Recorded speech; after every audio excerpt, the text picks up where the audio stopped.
15세기 이탈리아를 뒤흔든 보르지아 가문 이야기하고 있습니다.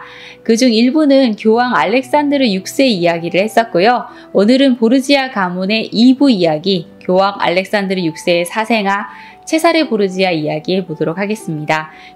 체사레는 로드리고 보르지아, 그러니까 알렉산드르 6세가 교황이 되기 전 이름이죠. 그러니까 로드리고 보르지아와 그의 정부인 반노차 카나네이 사이에서 태어난 사생아입니다. 어린 시절의 체사레는 갈색 눈과 검은 눈의 어여쁜 아이였고, 커가면서는 점차 아버지를 닮아 훤칠한 이 외모와 빠른 걸음, 큰 키, 그리고 끝없는 야심을 가진 남자로 성장하게 됩니다. 당시 체사레가 이탈리아 최고의 미남이라고 불렸다고 하니 미남이긴 했나 봅니다. 1482년 체사레는 겨우 7살 어린 나이임에도 아버지의 영향으로 시스티나 성당을 세우고 발렌시아 교구의 참사회원에 임명됩니다. 어린 체사레가 벌어들인 수익은 당시 추기경이었던 그의 아버지 로드리고 보르지아가 모두 관리를 했고, 체사레 양육비와 교육비로 집행되었습니다. 체사레는 8살에 알바르의 수도원장, 7살에는 교구의 재무관, 15살에 부유한 교구인 팜플로나 교구의 주교가 되어 교구에서 발생하는 막대한 수입을 얻게 되었죠. 그리고 그해 피렌체 공화국 피사 대학에 가서 법학을 공부하게 됩니다. 피렌체는 그 유명한 메디치 가문의 영토이기도 했는데요. 로렌조 메디치의 아들 조반니가 체사레와 같은 나이로 피사 대학의 동문이기도 합니다. 두 사람은 대학에서 경쟁 관계에 놓여 서로를 의식하며 지냈다고 하네요. 체사레는 훌륭한 외모를 가졌을 뿐만 아니라 팔방미인이기도 했는데요. 훗날 한 외교사절이 체사레를 보고 그는 마음먹은 대로 쓸 수 있는 머리와 혀를 가졌다 고 표현한 것으로 봐서 명석한 머리와 웅변수를 겸비한 것으로 보입니다. 거기다 운동까지 잘했고 승마에도 뛰어난 재능을 보였다고 합니다. 하지만 성격 면에서는 아버지의 음모 기술과 교활함을 물려받았음에도 그렇게 또 사교적이진 않았다고 합니다. 그리고 여동생 루크레치아를 무척 아꼈는데 이들은 근친상간을 했다는 소문에 휩싸일 만큼 친밀한 관계였습니다. 체사레는 여동생을 제외하고는 어느 누구에게도 깊은 애정을 드러낸 적이 없다는 걸로 봐서 차가운 성품의 인물이었고, 또 여동생만큼은 그만큼 아꼈던 것 같습니다. 1492년 교황 이노센트 8세가 선종하고 아버지 로드리고 보르지아가 교황 선출에 나갔는데, 이 콘클라베 기간에 교황이 되기 위해 추기경들을 매수했다는 이야기가 있습니다. 드라마 보르지아를 보면 체사레가 아버지의 오른팔이 되어서 추기경들 집으로 뇌물을 나르고 뒤에서 물밑 작업을 하는 모습으로 등장을 하는데요. 하지만 당시 체사레는 피렌체에 있었기 때문에 그와 같은 일은 할 수 없었을 것 같습니다. 1492년 8월 11일 로드리고 보르지아가 교황 알렉산드르 6세로 선출됩니다. 체사레는 아버지의 대관식에 참석하지 못하고 이탈리아 반도 남쪽 스폴레토의 성에서 기다려야 했습니다. 교황의 자식으로 모습을 드러낼 수는 없으니까요. 하지만 곧바로 로마로 돌아와 아버지의 뜻에 따라 권력의 장기판에 장기가 됩니다. 또 드라마 이야기를 잠깐 해보면 체사레의 최측근 신복이었던 미켈레토가 등장을 합니다. 자신을 최고의 암살자로 소개를 하면서 체사레의 믿음을 얻기 위해 행동으로 보여주는 미켈레토는 이후 체사레를 위해 많은 이들을 죽이게 되는데요. 체사레는 교황이 된 아버지의 정적을 없애는 임무를 미켈레토에게 주었고, 미켈레토가 그것을 충실히 수행하는 장면이 나옵니다. 본명 미켈레 다 코렐라는 실제로 체사레의 측근으로 많은 전투를 함께한 인물이었고 체사레에게 충성을 보입니다. 미켈레토가 암살자로 활약하는 모습이 드라마에 등장을 하는 것은 체사레 주변 인물들이 꽤나 많이 죽어나갔기 때문입니다. 체사레는 당대 최고의 미남이자 냉혹하고 잔혹한 성격의 무서운 인물이기도 했던 것입니다. 1493년 9월 체사레는 아버지에 의해 발렌시아 대주교와 추기경으로 임명이 됩니다. 그런데 교황이 자신의 사생아인 체사레를 추기경으로 임명하려고 하니 문제가 된 것인데, 체사레가 자신의 사생아가 아니라 반노차 카다네이와 결혼한 남편의 아들이라는 사실을 증명하는 교서에 승인을 받아서 신임 추기경 13명 중 1명으로 만듭니다. 알렉산드르 6세는 체사레를 추기경과 발렌시아 대주교 직책으로 임명을 했고, 체사레의 동생 후안을 교회군 총사령관에 임명을 했습니다. 하지만 체사레는 이 종교적 소명 따윈 없었고 성직자의 의무를 지키려고 하지도 않았으며 사냥과 파티를 즐기고 여자들과 놀아나고 화려한 옷차림을 즐겼다고 합니다. 여자 좋아하는 것도 유전인 것인가요? 알렉산드르 6세가 아름다운 여자를 절대 가만두지 않았다고 하는데 체사레 역시 여색을 밝혔고 남색도 했다고 합니다. 막내 동생 호프레와 결혼을 한 나폴리 왕국의 산차 다르고나는 자신보다 연하인 순실한 호프레보다 체사레를 더 마음에 들어 했다고 하고 두 사람은 곧 남녀 관계가 되었다고 합니다. 또 이 산차를 두고 동생 후안과 경쟁을 벌이기도 했다고 하네요. 1494년 나폴리 공국의 왕위 임명을 두고 불만을 품은 프랑스 샤를 8세가 로마를 침공해 오자 체사레는 산탄첼로 성에 갇히며 정치적 위기에 몰리게 됩니다. 결국 알렉산드르 6세는 체사레를 샤를 8세에게 볼모로 넘기게 되는데 체사레는 인질이 되어 샤를 8세의 나폴리 원정에 동행할 예정이었지만 도중에 벨레트리에서 마부로 변장을 해서 프랑스군 진영을 탈출해 로마로 돌아가 버립니다. 체사레는 이후 프랑스군이 퇴각한 후에 프랑스 잔류군을 소탕하고 나폴리 왕 대관식에 대리 참석을 하기도 하죠. 당시 20살이었던 체사레는 이런 일련의 사건을 거치면서 힘을 가진 강력한 국가 건설이 필요하다는 것을 느끼게 됩니다. 하지만 사생활은 여전히 방탕했기 때문에 나폴리에서 매독에 걸려 일생 동안 고생을 했다고 하네요. 이후 매독의 후유증으로 얼굴에 반점이 생겨서 자주 가면을 썼고 검은 옷을 즐겨 입게 되었다고 합니다. 1497년 6월 체사레가 동생 후안과 어머니의 집에서 저녁 식사를 합니다. 그런데 집으로 돌아가던 후안이 실종되는 사건이 벌어집니다. 후안의 말은 안장이 끊긴 채 다음날 아침에 집으로 돌아왔고 이건 무슨 일이 벌어진 거다 생각한 사람들이 후안을 찾아 나섰는데요. 테베레 강을 대대적으로 수색한 결과 시신을 겨우 찾아냈는데 당시 후안의 시신은 화려하게 치장한 옷을 입은 그대로였고 지갑 안에는 30개의 금화가 그대로 들어있었다고 합니다. 후안의 두 손은 묶여져 있었고 온몸에 9군데의 깊은 상처가 나 있었습니다. 21살, 창창한 나이에 비참한 모습으로 암살당한 후안. 누구의 소행인지 밝혀내지 못했고 사건 발생 21일 만에 수사는 종결됩니다. 사람들은 밝혀지지 않은 후안 살인의 배후가 체사레일 것이라고 수군거렸죠. 체사레는 이 당시에도 추기경으로 머물기에는 자신의 야망이 너무나 컸고 또 아버지의 사랑을 받고 있는 후안을 질투하고 있었다는 소문이 여기저기서 새어나온 겁니다. 이후 체사레는 추기경과 발렌시아 대주교 직책을 모두 내려놓고 환속해서 후안이 맡았던 교회군 총사령관 지휘를 맡게 됩니다.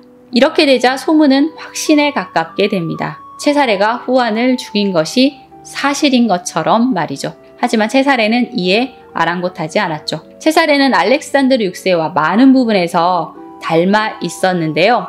잔혹한 성향은 그보다 한 발 앞서 있는 인물이었던 것 같습니다. 이렇게 교회군 총사령관이 된 체사레는 이탈리아 중부지방을 정벌하러 나서기로 하는데 교황청의 군대는 그야말로 오합지졸 용병부대. 이 부대로는 승산이 없다는 생각을 합니다. 자신을 지원해줄 누군가가 절실히 필요했던 체사레.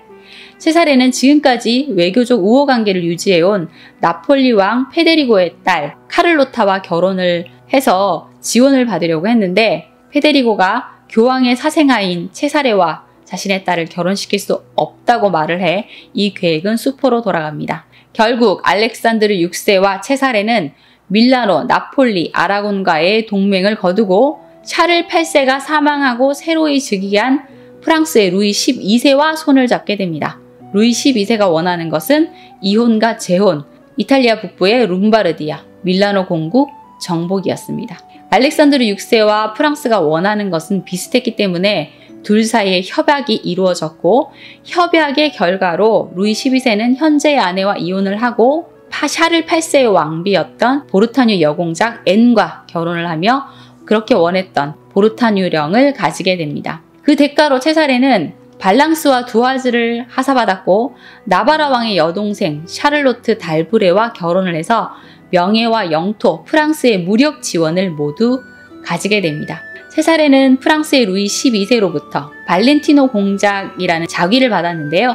이후 그는 발렌티노라는 애칭으로 불렸다고 합니다. 1499년 교황청 총사령관이 된 25살의 세사레는 루이 12세의 군사적 금전적 지원을 받아 이탈리아 침공에 나섭니다. 이탈리아 영주들은 프랑스군이라는 무력과 교황이라는 신권 앞에 차례로 쓰러지게 됩니다. 그리고 세사레는 밀라노 지역 점령에 나섭니다. 밀라노는 르네상스의 여장부라고 불리는 카테리나 스포르차가 영주로 있었는데요.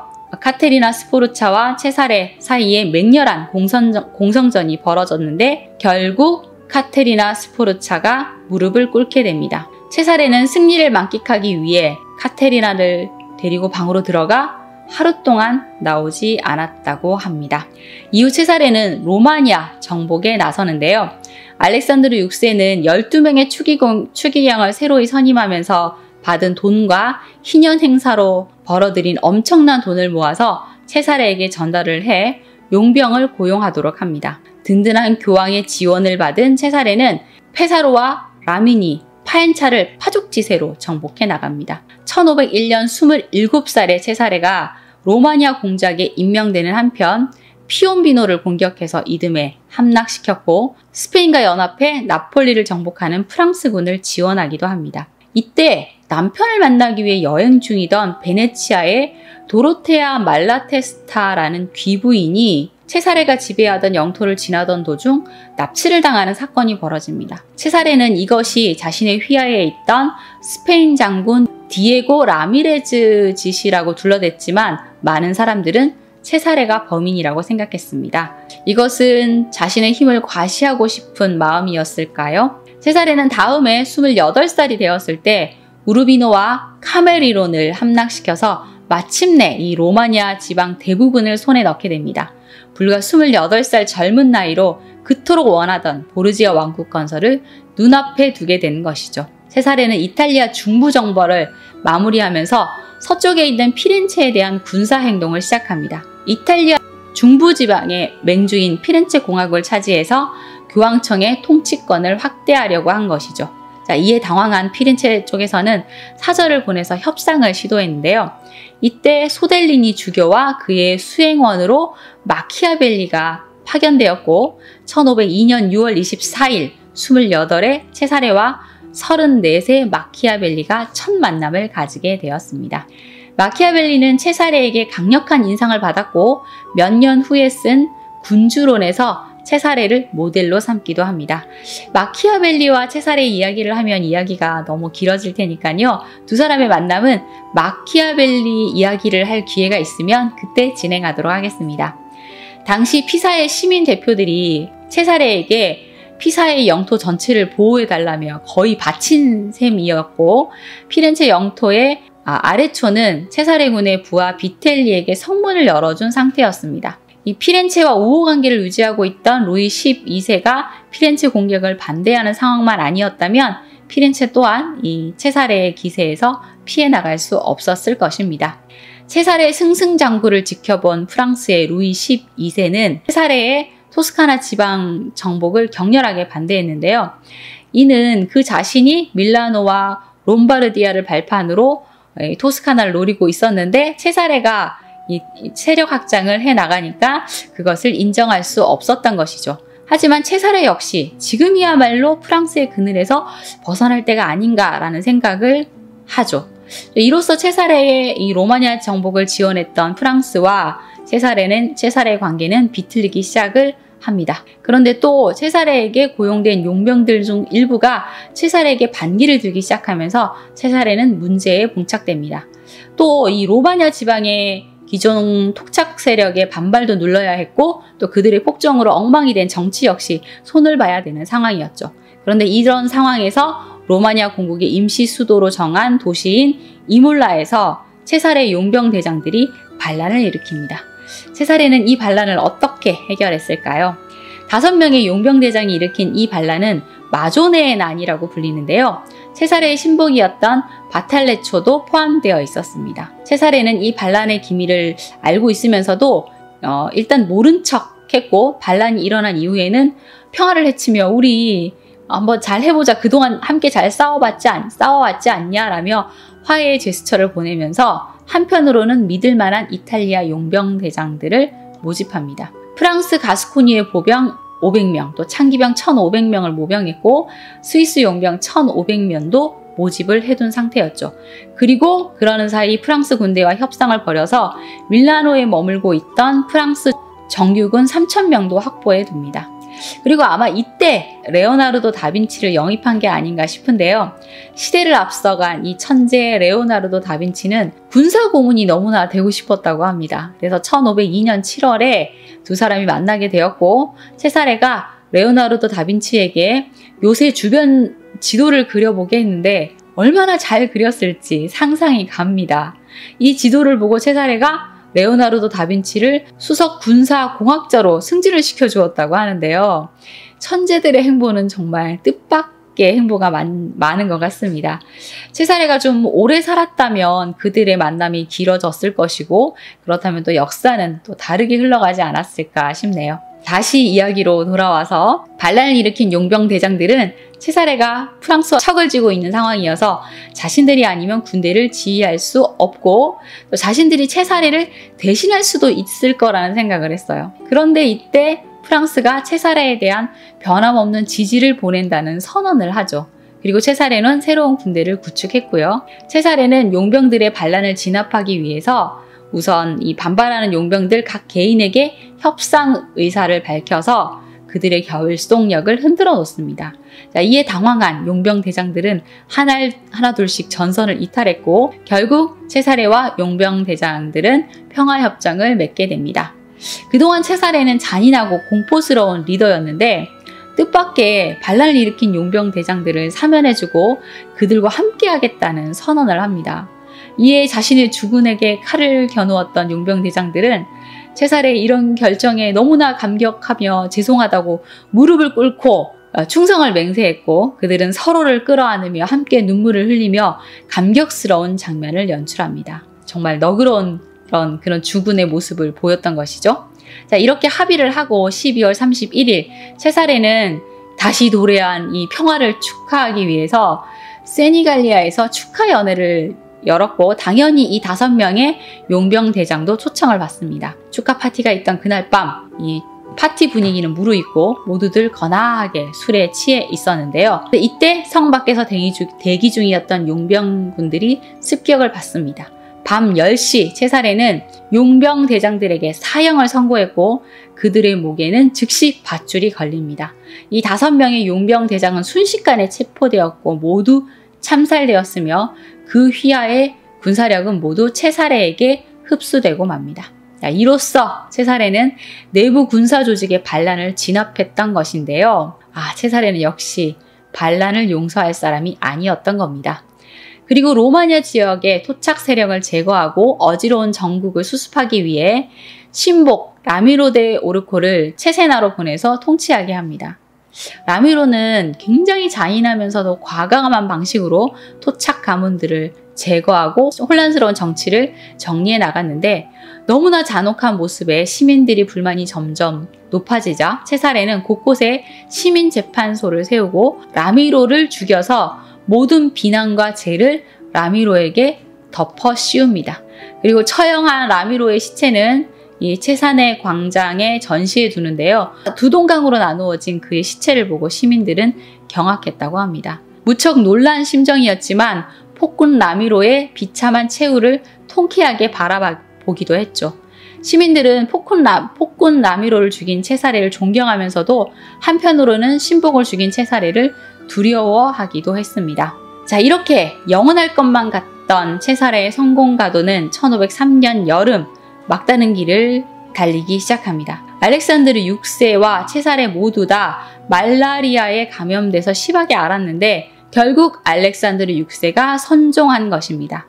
당시 73세였던 알렉산드르 6세의 급사는 역시 아직 병중이었던 체사레에게 크나큰 위기를 가져다 주는데요.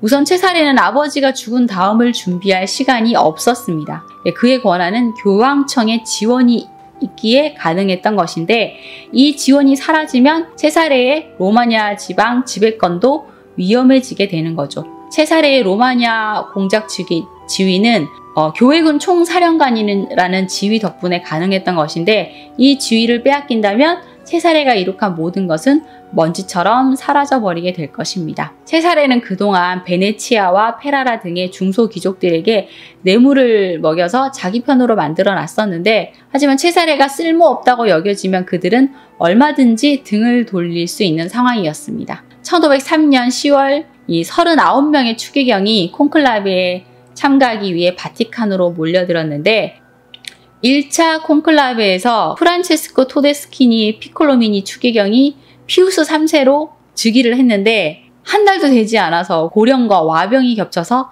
사망합니다. 그리고 다시 콘클라베가 시작되자 열심히 물밑 작업을 하던 체사레는 치명적인 실수를 합니다. 자신의 권력 기반을 유지해준다는 약속을 받고 로베르의 추기경을 지지한 것입니다.